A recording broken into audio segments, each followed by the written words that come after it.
3x minus 2y plus 2 equal to 0 এবং একটি সমীকরণ রেখাতে পরস্পর সমান্তরাল হবে যদি কে এর মান কত।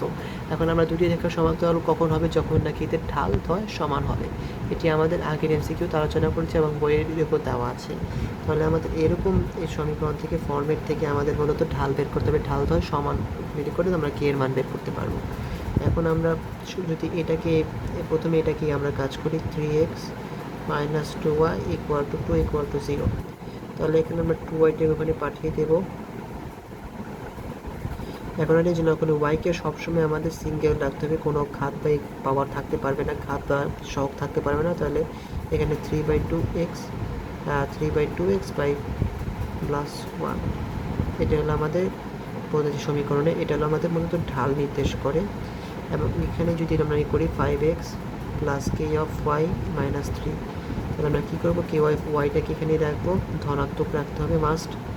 এখানে এক্স মাইনাস 3 তাহলে প্লাস 3, এখানে আমরা কিন্তু কেটাকে ওখানে পাঠিয়ে দেবো, কে minus 5/k x plus 3/k।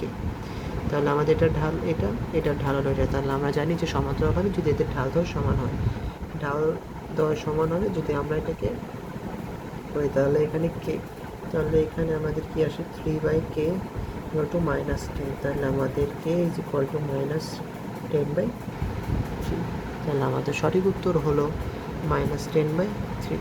আশা করি বুঝতে পেরেছেন।